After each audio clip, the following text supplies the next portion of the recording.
only be 10 or 12 metres from where Davey Druitt trains out at Brucedale. Now the favourite here is the Feeler. He led up, over-raced in front, but held on really well last week, and he's getting into the bridle as I see them dropping in behind the arm.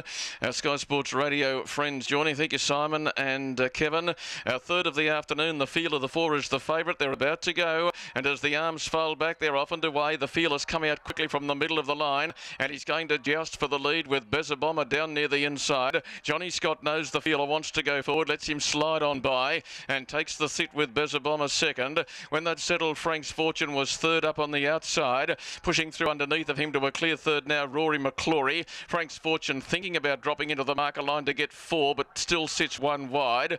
Now Fat George goes up on the inside for Gary Lang. He's being followed by Hardliner, who's got some nice early smother as the Feeler leads them along at a very moderate tempo. Now further back in the field, Clouded Judgment third or fourth to last from our Samson Hilly, and last of all was Double Effect. They've gone out in a very slow time. It looked to be slow to the naked eye, and the clock proved same, 43 and 3. So the Feeler is just crawling along in the lead, and he's taking the parade back to whence the assignment began. They have completed one lap, 1 3/4 to play. Someone will have to make a move shortly. They're going very slowly, and the Feeler's by 6 metres the leader.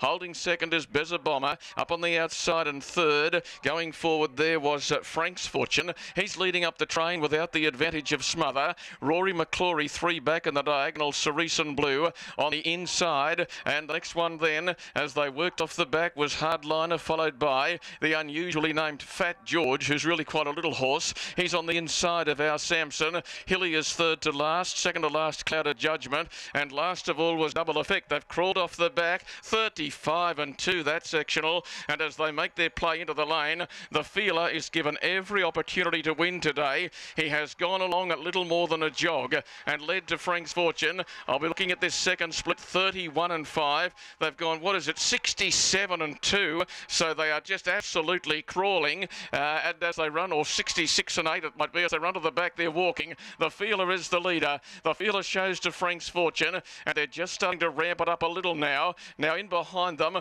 on the inside is Bezabomber. Hardliner's there.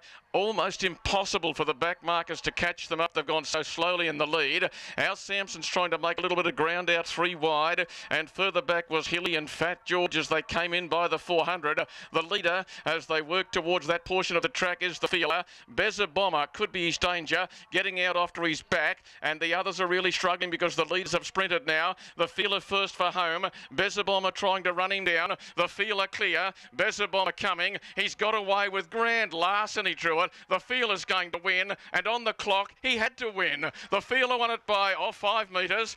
Bezabomber ran second. 8 away third would be Rory McClory, our Samson.